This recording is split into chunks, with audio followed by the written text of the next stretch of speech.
Montana Territory, August 1881. Dust curled in the air as the eastbound train pulled away from the station in Miles City, leaving behind a woman in a green calico dress and a suitcase too small for the weight of her silence.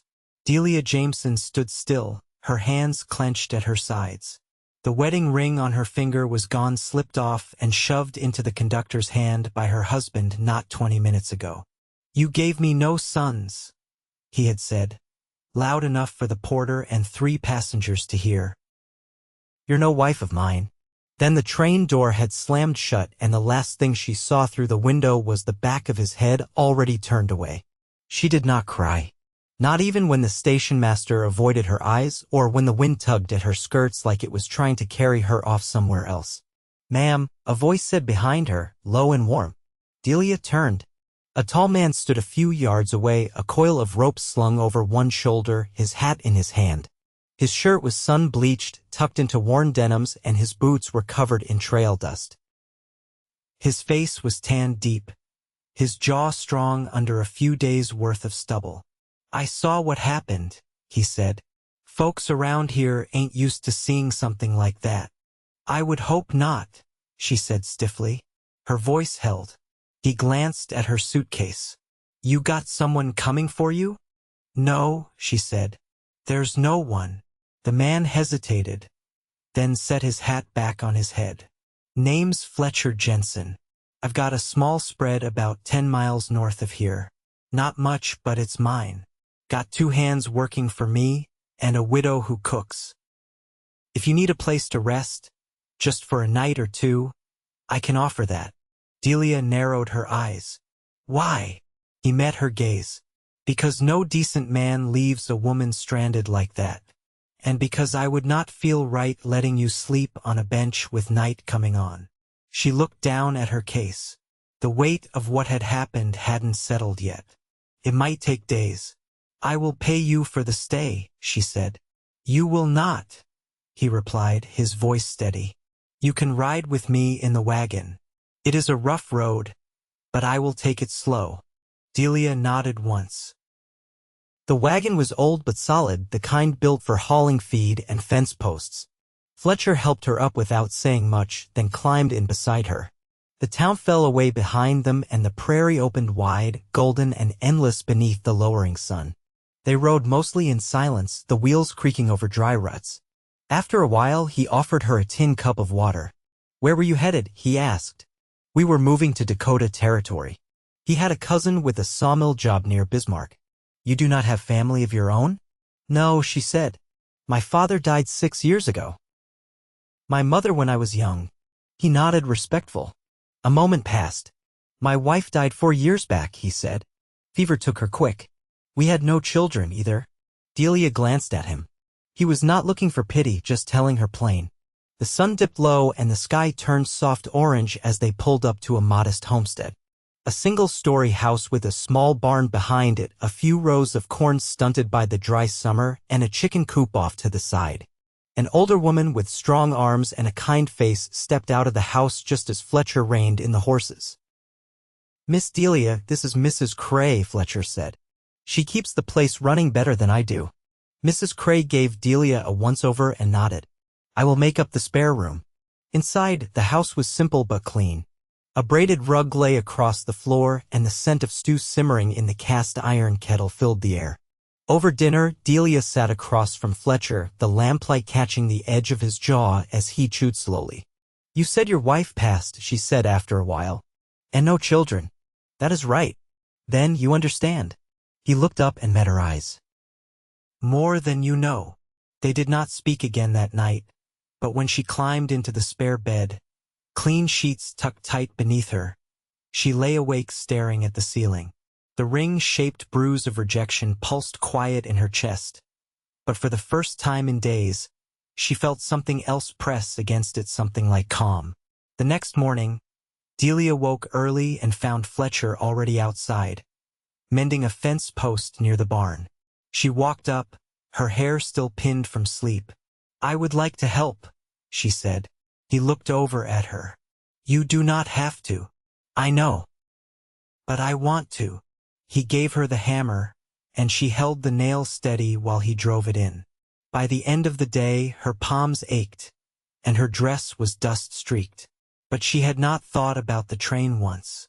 That evening, they sat side by side on the porch, watching the sky settle into dusk. His shoulder brushed hers. Neither of them moved away. "You are not what I expected," she said softly. He smiled just a little. "Neither are you." And for the first time since she had been left behind, Delia laughed. It was not loud, not sharp. Just a quiet sound that left her lips before she could stop it. Fletcher turned to her, his eyes warm. "You are welcome to stay as long as you like." She looked at him. "And what would people say to that?" "They will say I brought home a fine woman," he said simply, "and that I would be a fool to let her go." Delia's breath caught, but she did not run. Not this time. Delia rinsed her hands in the rain barrel behind the house, the evening breeze tugging loose wisps of her damp hair from where she'd pinned it that morning. The sun had dipped behind the ridge, leaving a pale violet light over the prairie. Her dress clung to her knees, soaked through at the hem from scrubbing the kitchen floor. She hadn't been asked to do it. She just needed to feel steady, and the rhythm of work gave her that. From the barn, Fletcher's voice rose softly in a tune she didn't recognize. Not quite singing, not quite humming, just a sound that filled the quiet space between him and the horses. It was the first time she'd heard it, and she stood still beside the barrel, listening. She found him brushing down the roan gelding. His sleeves rolled above his elbows, the lantern from the tack room casting long shadows up the plank walls. "You sing," she said, folding her arms lightly. He didn't look up. "Only when I think no one's listening." "Well," she said, resting her shoulder against the doorframe, "you thought wrong." He gave a quiet chuckle and set the brush aside. "It's an old trail song. Used to hear one of the older hands sing it when I was a boy." He claimed he learned it from a Comanche woman, though I reckon that was half truth and half drink. Delia stepped into the barn, the scent of hay and leather wrapping around her like old stories. "I never learned the habit of song. My mother sang, but only when she was alone in the parlor. She thought no one heard her either." "You did, though." "Every time." Fletcher picked up a pitchfork and began turning the hay in the stall. "You think you'll want to keep going east once you've rested up?" She leaned against the post, watching him work. "I don't know. There's no place calling for me." "You ever live in the country before?" "No. My husband tried to keep us close to towns. He wanted to be near the rail lines. Said it gave him a better chance of work." She pulled a piece of straw from a bale beside her, twisting it between her fingers. "But all it ever gave us was noise." Fletcher paused. "I gave up noise a long time ago." She looked at him. "You miss it?" "Not even a little." The roan nudged Fletcher's shoulder, and he reached up, resting a hand on the animal's neck. "Have you thought about what you want? Not just what comes next, but what would make you feel right?" Delia blinked. "No one's ever asked me that before." "Well, I'm asking." She let the straw fall to the floor. "I want to wake up and not feel like I'm waiting for something to go wrong. I want to be useful. I want to be seen as more than what I couldn't give." He nodded slowly, then turned to face her. "You deserve that." The lantern flickered, casting gold across his face. His eyes were steady, not searching for anything, just holding her there. "You needn't say kind things just because I'm under your roof," she said. "I don't say anything I don't mean," he replied. She stepped closer, brushing hay from her sleeve. "What would people say, you keeping a woman here with no name to her?" He shrugged. "Let them say what they will. I know what's decent." Delia looked up at him, her voice low. "And what's decent to you?" He took a long breath. "Calling you mine, if you'd let me." Her chest tightened, but not with fear. There was something else, an ache she hadn't dared name. "Not after everything. You don't even know what I'm like when I'm not hurt." "I reckon I'll learn," he said. She studied the lines at the corners of his mouth, the patience in his posture. Then she nodded once and stepped past him, back toward the house. But just before she reached the door, she turned. "There's a dress I left behind on the train. One I made myself." Fletcher's brow lifted. "Describe it." "Blue cotton, white lace at the cuffs. I stitched a small flower at the hem, near the ankle. He dipped his head thoughtfully. I'll ride to Miles City in the morning. Ask around. You'd do that? I would. Her throat worked around the words that didn't come. Instead, she said thank you and went inside. Later that night, in the quiet of the spare room, she sat at the edge of the bed, her hands folded in her lap. Outside, the wind moved across the prairie, low and constant. She thought of the blue dress, of how it had felt to wear it, of how Fletcher had looked at her without judgment. She lay back, the sheets cool against her skin, and closed her eyes. For the first time in a long while, she dreamt of a life that could last. By the third week, Delia had learned the rhythm of the ranch as if she'd been born to it. Mornings began before the sun, with cold water from the pump and the clatter of eggs into the tin pail. Fletcher didn't hover or instruct, he simply made space, and she filled it with steady hands and quiet purpose. One crisp morning, she found him under the lean-to, sharpening the blade of a draw knife against a whetstone. The cool air smelled of pine and wood smoke. A small stack of cottonwood logs lay nearby, half stripped of bark. She stepped up beside him, wiping her palms on her apron. You carving for fence posts? She asked. He shook his head, testing the blade's edge with his thumb. Chair legs. Mrs. Cray's been after me to fix the one in the corner of the kitchen. Wobbles worse than a colt on ice. Delia lowered her gaze to the wood. My father carved spoons when he was nervous. Whittled them smooth and thin as paper. I still have one somewhere. Fletcher glanced at her. You get nervous now? She shrugged. Only when I start to feel settled. As if something might come along to shake it loose. He set the knife down and leaned back on the bench. You aren't just passing through anymore, are you? She met his eyes, the question catching her mid-step. I don't think I am. He nodded once, then reached behind him and pulled out a small bundle wrapped in canvas. He held it out. I picked this up in Miles City. Wasn't sure I'd find it, but someone turned it in at the station office. Delia's breath caught as she took the bundle and opened it slowly. The blue cotton was wrinkled but whole. She brushed the lace trim with her fingertips, the tiny stitched flower still neat near the hem. I didn't expect. She stopped and tried again. Thank you. Fletcher's voice was low. Didn't sit right, thinking it was gone? She folded the dress carefully, her hands trembling. I made it when I was still hopeful. Before everything turned. Maybe it's time to be hopeful again. Delia looked at him for a long moment. Hope's a quiet thing. It doesn't shout. It just waits. He nodded. So do I. That night, she wore the dress.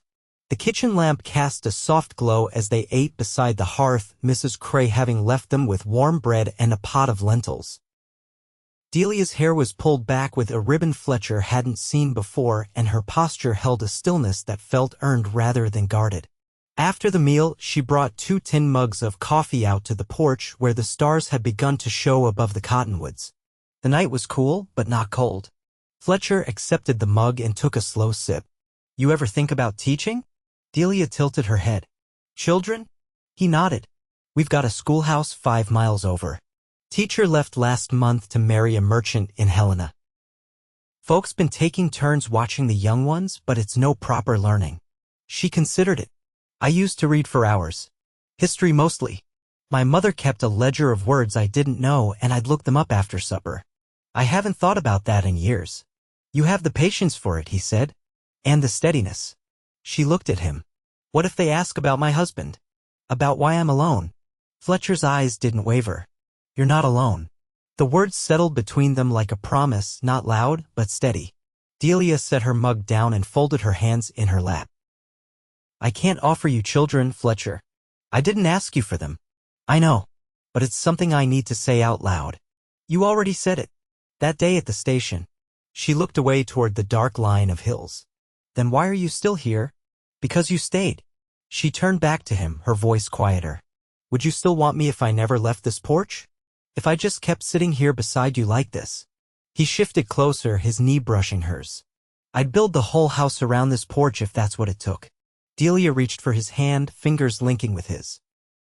It was the first time she'd touched him without hesitation. Neither of them said more, and they didn't need to. The stars turned slowly above them and the night held fast. The wind carried the scent of sage and dry soil across the pasture as Delia crossed through the gate with a basket tucked against her hip. The hens had laid well that morning, and she planned to trade the extra eggs with the neighboring homestead for a length of muslin and a tin of lye soap. Fletcher had carved a small shelf for her in the pantry, and she'd begun to fill it bit by bit with what she chose for herself. She found him near the creek bed, kneeling beside the wheel hub of the wagon. The left axle groaned if burdened too heavy, and he'd been meaning to reinforce it before winter turned the trail slick. She crouched beside him without a word, setting the basket down in the grass. "You ever have land of your own?" he said without looking up. "No," she said, "but I used to walk the edge of our rented plot back in Missouri and pretend. I traced the fence lines with my hand, thinking if I touched it long enough it might belong to me." Fletcher wiped his hands on a rag and sat back on his heels. "You've got a way of seeing things quiet. Not many do. I learned to keep still before I learned to speak." He studied her face. "You ever think about putting roots down again?" "I think about not being asked to leave," she said, her voice steady. "That might be enough." Fletcher rose and offered her his hand.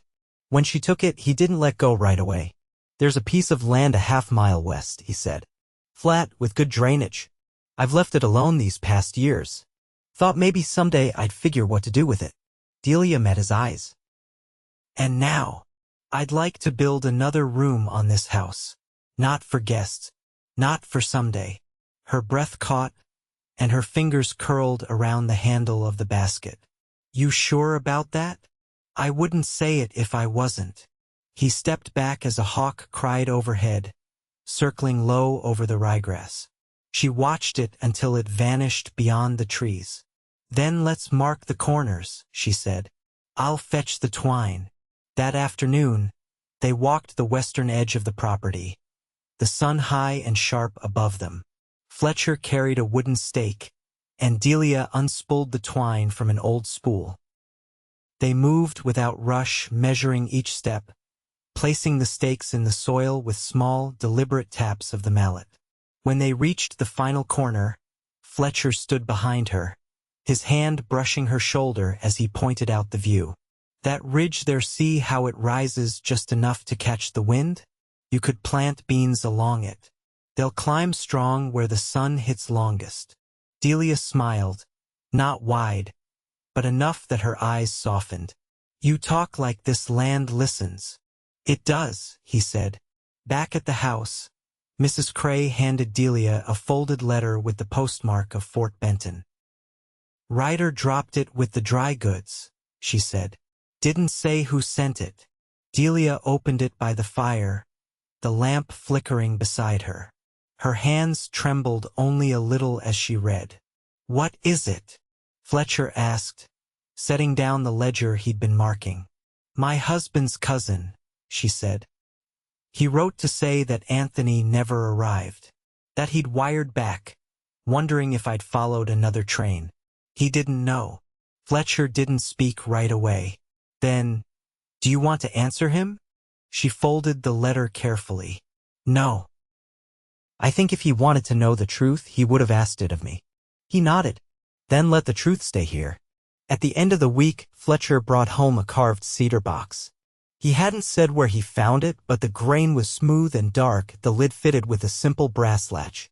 "For what you want to keep," he said, placing it on the table. Delia opened it, ran her fingers over the inside. "I don't have much." "You will," he said. She leaned forward and kissed him, her hand sliding against the back of his neck, her lips certain. When she pulled back, his eyes didn't leave hers. "I'm not asking you to fix anything," he said. "I just want to build something with you that doesn't need fixing." She rested her forehead against his. "Then let's build it." Outside, the wind turned warm, and the clouds held the color of copper. The season was shifting, slow and sure, and the house no longer felt like a place she was only borrowing. It was hers, theirs, every beam and breath of it. The first frost came in early October, clear and sharp across the fields. Delia stepped out of the house before dawn, shawl wrapped tight across her shoulders, and saw the thin white glaze on the fence rails and the brittle edges of the garden kale. She touched one leaf gently, then turned back toward the front door where orange light flickered behind the curtained windows. Inside, Fletcher was kneeling near the stove, feeding in pine splits. He looked up when she stepped in, brushing with dust from his hands. "Chickens are quiet," she said, setting the kettle on the iron top. "They know the cold's coming." He stood, stretching the stiffness from his shoulders.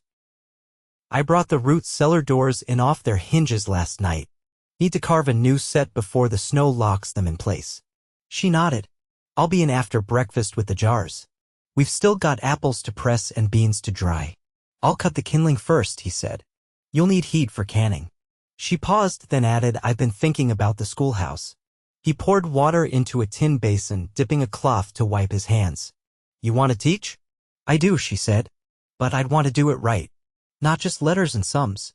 I want to teach them how to mend and plant. How to listen close and speak honest. That's the kind of learning that holds," he said. "You want me to put word out to the township?" "I already did," she said. "I spoke with the clerk when I brought in the eggs last week. They said the county board would be pleased to have me." Fletcher's brow lifted. "You didn't wait on me?" She smiled. "I waited on too many things before. I don't want to anymore." He set the rag aside and came to stand in front of her. "Then I'll be the one waiting on you when your day's done." Delia reached up, straightened the collar of his shirt. "I'll still be here by supper." They spent the rest of the morning in parallel motion, he in the yard with the mallet and chisel, she in the kitchen with the jars and the steam. The house smelled of vinegar and cloves by midday, and the windows fogged from the heat. When she stepped out to cool her face, Fletcher was just rising from the fresh-framed cellar hatch, wiping sweat from his brow. "I saw you talking with the McNally boy yesterday," he said, leaning against the doorframe as she joined him. "He asked if he could help with the garden next season.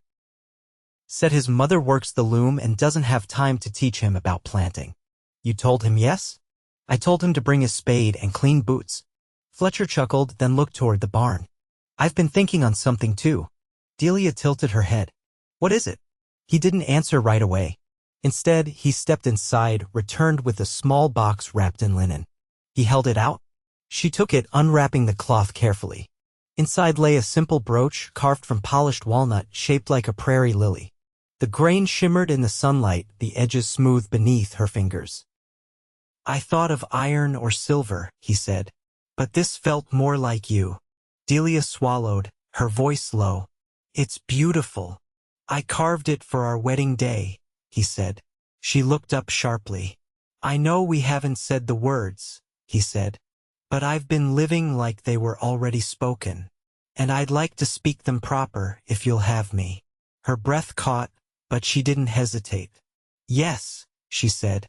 They married a week later, in the clearing beyond the barn where the late wildflowers still held color.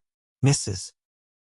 Cray stitched lace to the hem of Delia's blue dress, and Fletcher wore his cleanest shirt, the cuffs pressed and collar straight.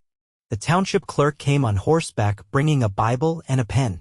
A few neighbors gathered, bringing jars of preserves and a fresh loaf of sweetbread. The McNally boy brought his mother, who cried quietly into her kerchief. When Fletcher took Delia's hand, he didn't speak loud. "Just clear. You're the first thing I ever built with more than my hands," he said. "You're my home." Delia's voice was steady when she answered. "You've given me a life I wasn't brave enough to ask for. I'll spend the rest of it beside you." They kissed to the sound of wind in the trees and the soft call of meadowlarks.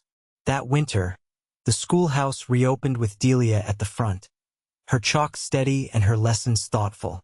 Children brought her pine cones and folded drawings, and she kept them all in a small box behind her desk. Fletcher added a second room to the house, with a low window that faced the western hills. They filled it with shelves and books and a spinning chair where she sat at dusk, mending or reading aloud while he carved by the hearth. Years passed quiet and full.